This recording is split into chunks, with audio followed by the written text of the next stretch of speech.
Hello there ladies and gentlemen, I'm Paul TX141 Walsh, welcoming you to an all new Ace in a Day gameplay for the arcade mode of War Thunder. In today's episode we shall be reviewing the Potez 631, a French heavy fighter coming at a tier of 2 and a battle rating of 2.0. Having already provided a historical overview as to the predecessor variant of the Potez 63 family, the Potez 630, as may be seen in our review of said aircraft using the link in the top right corner of your screen as displayed now. Today's historical overview is going to focus purely on the 631 variant, continuing from where we left off last time. Let us begin. With Potez having designed both the Potez 630 and 631 in response to the French Air Ministry specification for a heavy fighter as issued on the 31st of October 1934, the Potez 631 appeared to be the more potent design. Unlike the 630, the 631 was an all-metal, three-seater twin tailplane design, but the main difference between the two was that the 630 was powered by a pair of 580 horsepower Hispano-Suiza 14 HBS radial engines, meanwhile the 631 was powered by the more powerful and preferred Gnome-Rhone 14N 1050 horsepower radial engines. The prototype, designated Potez 631.01, flew for the first time on the 15th of March 1937. Its maiden flight was to end badly, however, with the plane having to be landed on its belly due to issues in fully extending the landing gear. The damage dealt to the prototype airframe by this landing meant that the initiation of the test flight program for the aircraft was delayed until November of 1937. And even then, despite the success of the test flight program, which caused the French Air Ministry to favour the 631 over the 630, as previously indicated by the French government's order in June 1937 for 40 Potez 631s, the lack of available Gnome-Rhone engines at the time meant that an order for 80 Potez 630s was already underway, with the 631s being delayed. The order backlog for the 631 was to only increase in May of 1938, when an order for 125 Potez 633s, i.e. the two-seat bomber variant, which we'll be reviewing one day in the future, being cancelled and replaced with an order for 125 Potez 631s instead. A third order for an additional 52 631s was placed in June of 1938, bringing the total number of ordered Potez 631s up to 217 production aircraft. And keep in mind, all these additional orders were before even the first production 631 had been delivered, this occurring on the 2nd of August 1938. By the end of August 1939, production of the Gnome-Rhone engines had improved to the point whereby the production orders for the 631, i.e. the 217 aircraft, had been completed. 117 of these aircraft being in operational service by the start of the Second World War on the 1st of September 1939. The aircraft were initially used in fighter director roles and night fighter roles. As the phony war period came to its conclusion in May of 1940, the Potez 631's primary role in the French Air Force was to switch to purely that of night fighter, with attempts being made to up-arm the plane by adding 4 7.5mm MAC 1934 machine guns under the wings, 2 to each wing, in order to bolster the original 2 20mm Hispano-Suiza 404 cannon armament underneath the nose, and on top of that the singular 7.5mm MAC 1934 defensive machine gun firing to the rear, this armament being carried over from the Potez 630 design. In theory it was possible to fit 6 machine guns under the wings, as seen in War Thunder's interpretation of the Potez 631, but I've not been able to find any records of Potez 631s being flown with this armament configuration. The Potez 631 was to see prominent service in the Battle of France, with the most successful unit operating the plane being Flotille F1C of the French Naval Air Arm, who shot down 12 German aircraft for 8 631s shot down between the 10th and 21st of May 1940. However, in general, it was found that the plane's low top speed and poor climb rate, along with its lack of night detection capability, made it unsuited to its original roles and vulnerable to contemporary German fighters, particularly the Messerschmitt Bf 109. And with our historical overview concluded, let us take a look at how the Potez 631 handles in the skies of War Thunder's arcade mode. Today's gameplay is brought to you from the assault map Approaches to Moscow. For this we'll be using the following setup. Stealth belts are both types of offensive armament, as in both the case of our machine guns and our cannon. The stealth belts have proven to be the most effective at dispatching foes with accurate fire in my experience. On top of this, for our defensive armament, the rearward facing 7.5mm machine gun, we are taking the APT belts. The logic being these belts are again the most effective from what we've encountered, where they're 50-50 split of armour piercing to incendiary tracer rounds. But let us clarify straight away. Much like with the Potez 630, the Potez 631's defensive armament is more of a warning device rather than means of dispatching foes that are close on your 6. Being able to pick up the occasional kills against the lower battle rating aircraft you can face when you are the top battle rating aircraft in a given match, but do not rely on it in being able to secure your 6 every time. Our gun convergence is set to 400 meters, keeping in mind that only our wing-mounted machine guns are effective in the offensive armament category, whereby our centerline mounted 20mm cannon are not affected by a convergence setting. A 400 meter gun convergence allows us to use our machine guns in both the turn fighting role and also the roles of boom and zoom or interception in a straight line of an enemy bomber. We're not confined to too tight a gun convergence. And as for our fuel load, we are taking the standard 30-minute fuel load to ensure we can make it to the end of the game unscathed on fuel capacity. Now straight away when we look at the climb rate of the Potez 631, you may be thinking to yourself, well, this is a rinse and repeat of the Potez 630. That is very true. The only difference is that you can technically climb a little faster because you have the greater engine power, not for the climb itself, but for your ability to be able to level out, accelerate up to a decent speed, i.e. 275 km an hour, as we've been approximately doing here, and then going back into the climb. That is because of the greater engine power here. Your straight line acceleration from your stall speed of 110 km an hour is a little bit better than the Potez 630's acceleration from its stall speed of 100 km an hour, whereby that plane would go to 300 km an hour before you saw a drop off. In the case of this aircraft, it's 325 km an hour. And your wet threshold has been pushed out to 375 km an hour now, with your more emergency power conferring just a little bit extra power, not too much to be honest. But it's allowed us to close down the distance on this Focke 200 Condor, and what you'll note straight away is we had to set up a long distance interception path in order to be able to get close enough to be able to gradually bring this Condor down, and to exhaust practically all of our ammunition to do so. And that will be one of the key frustrations with the 631, in the fact that you've got a lot of firepower to bear, but it's being able to get close enough to bring it to bear on an enemy bomber.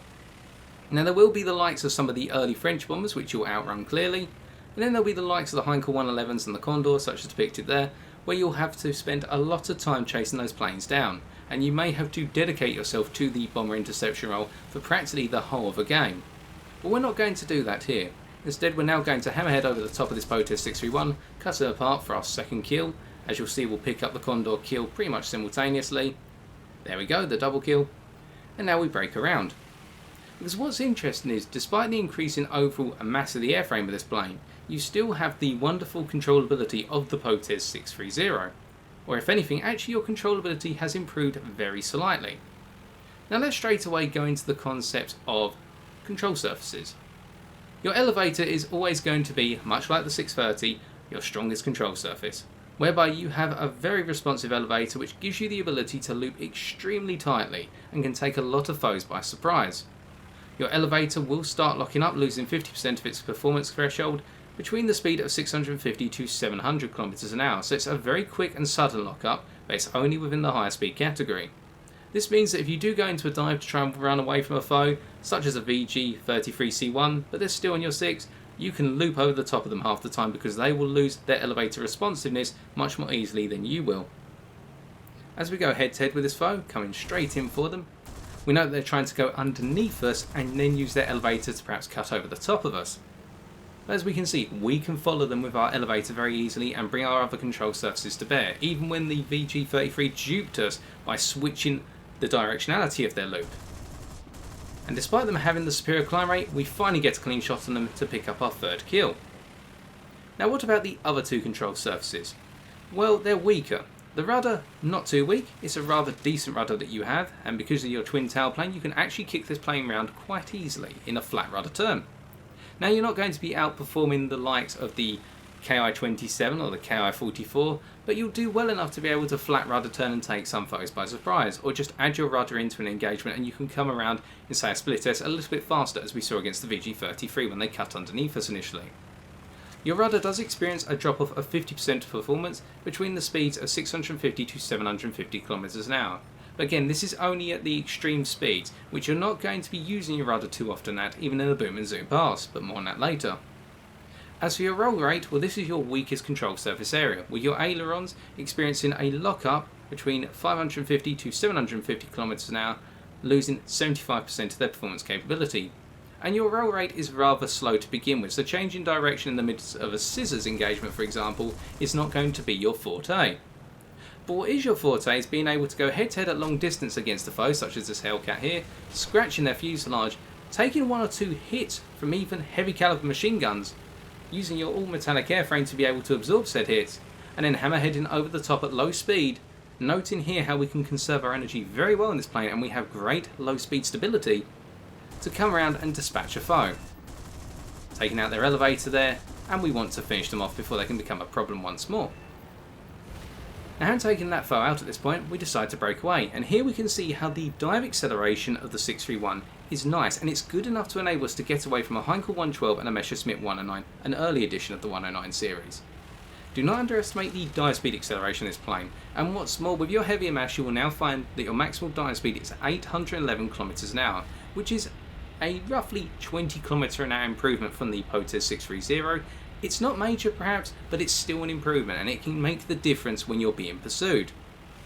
Here we're going for a reload, and then we decide to come around to go head to head with the Messerschmitt 109, but note how they've broken off and gone for a different target. Now the thing is, we can't chase them down because they're too fast, but with enough lead we can score a critical hit on their rudder using our 20mm cannon.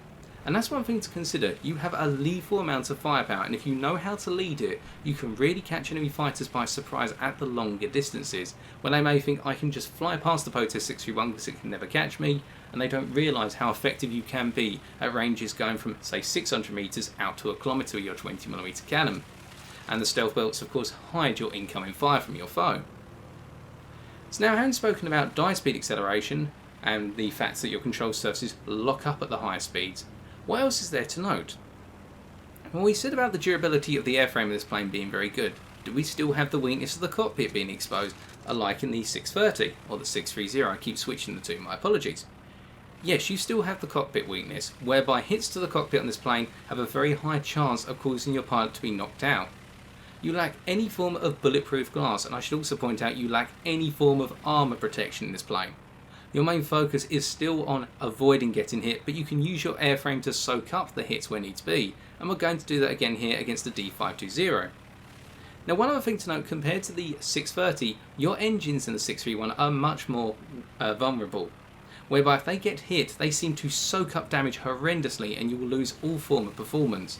And what's more, due to the heavy nature of this plane and the still rather underpowered nature of your engines, you will not be able to fly this plane home on a single engine, or at least I haven't been able to do so far, even when the single engine has not been damaged at all. But by dodging the majority of the incoming fire of the D520 here and then coming around as they try to break over the top, we wrap them up for our ace in a day. And what we can see throughout this game is, whilst we are slow and therefore we've had to rely on a particular individual coming after us multiple times to try and pick up the kill, in a defensive role, the 631 works incredibly well. It's got the manoeuvrability to turn the tables on its foes very quickly if they decide to turn fight or decide to stay within the combat zone for a significant period of time. And what it means is you can really surprise people in this plane. And I will admit, when facing this plane in my own VG33C1, when I was trying to upgrade that plane, I was shocked at how well the Potez 631 could keep on my 6. And what's more, with regards to your turn circle, you do not have the tightest turn circle. You should not expect that for this plane. You are a heavy fighter at the end of the day, not a dedicated fighter. You can give the likes of an I-16 Type 18 a run for their money with your overall manoeuvrability, but your turn circle is a little bit wider than those aircraft, falling within the region of the turn circle just beyond that of, say, a Spitfire Mark 1A, whereby you can turn inside the likes of an MS-410, a CR-714, a Yak-1, which really puts you in a nice position because you have great manoeuvrability, you have a modicum of speed in the dive, so you can get away from these slower foes at your battle rating who can outturn you. And that means if you play your cards right, you can keep an ample amount of distance and survivability within your grasp, something you perhaps did not have with the Potez 630, with just a little bit less engine power, and therefore a little bit less straight line acceleration, perhaps slightly weaker dive speed acceleration. You get the picture. It just feels as though you've got a more complete package here. The unfortunate frustration is when you end up sat behind friendly lines in a defensive role, when you want to try and push into enemy territory, you have to spend time getting over there. And now you may be wondering at this point, why am I not diving? Well, the issue with this plane is it's very temperamental in terms of its altitude performance range. Between 2,000 and 3,500 metres altitude, your engines will be at optimal performance. Go above 3,500 metres altitude, particularly when you get to 4,000 metres altitude, you'll notice a huge drop off in engine performance, which is why pursuing enemy bombers is an art in this aircraft, because you have to catch them within the right position in the sky for either interception or at the right altitude. Go below 2,000 metres altitude and at the same time you lose a huge amount of your overall engine performance, and particularly your climb rate drops off drastically, meaning it's even harder to ascend to the higher levels of the sky. Now here in going in for a boom and zoom pass, we are going to see how we're quite nervous because we're so close to the enemy spawn and we do not want to get caught up in a furball. And this means that with our nerves and the fact that we're picking up a considerable amount of speed, we're not actually able to get a clear shot on anyone. And this is another handicap as well. When the engagements go too close to the enemy spawn, you can be at risk of becoming trapped there, which is why we're playing safe and breaking away. While rearward facing machine gun, giving us the cover to get away and any warning signs of what's to come onto our 6. As we can see, an IL-2 is making its way in and we're getting ready to go head to head. But the game ends and it's time for us to take a look at the post-game stats.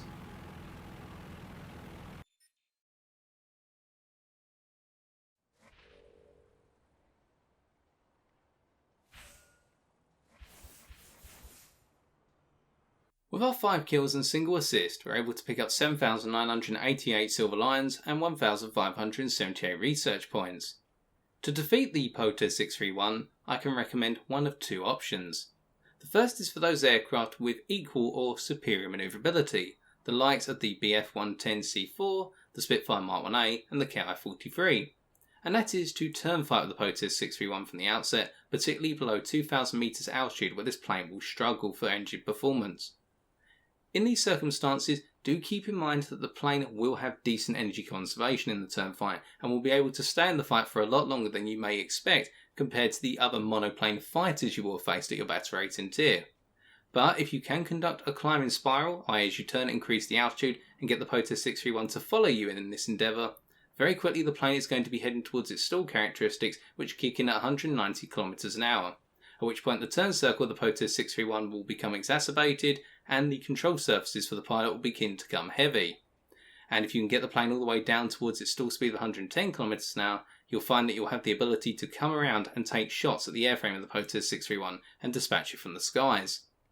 Option 2, if you're in a less manoeuvrable plane than the Potez 631, including but not limited to the likes of the Heinkel 100D1, the VG33C1 and the Yak-1, is to instead frustrate it by using your superior engine performance to outclimb it and attack it from long distance via some quick passes, whether it be boom and zoom or just straight line head on but at distance, whereby you'll be able to gradually whittle down the overall health state of the Potez 631's airframe and cause it to fall out the sky, while the Potez 631 being a significantly slower aircraft and the pilot will not be able to pursue you as you continuously break in and break away, but instead get frustrated and have to try and turn their attention elsewhere and just be purely evasive. But by avoiding such circumstances today and utilising this plane in a number of roles, whether it be turn fighter, bomber interceptor or even attempting some boom and zoom later on in the game, I was trying to keep this plane in its operating speed of 300 to 500 km an hour wherever possible. We've hopefully demonstrated that the Potez 631, despite its minor engine improvement over its predecessor the 630, is now a much more complete package, whereby with a slight increase in engine power and some more armament, you'll find that you'll be able to do a number of roles on the battlefield rather well, but do not expect yourself to get across the battlefield rapidly. At the end of the day, you're more of a defence or patrol plane rather than that aggressive fighter that can go hunting down foes one by one. Respect that limitation, however, and you can have a lot of fun in this aircraft as the Potez family starts to realise its full potential. And so I've been TX141, and if you have enjoyed this video, why not leave a like, comment or subscribe for future War Thunder videos on my channel. Just a quick pointer about next week's War Thunder review, ladies and gentlemen. I will not be releasing it on Christmas Eve, i.e. the normally scheduled date of Sunday the 24th of December. But instead, as it's a Christmas special review, I'm not going to reveal which plane I'm taking a look at yet. I'm going to be releasing the episode on the Monday the 25th of December, i.e. Christmas Day. So don't be worried when the video comes out a day later, it should, but I promise you it's going to be a worthwhile watch. Until then, take care and good luck in the skies.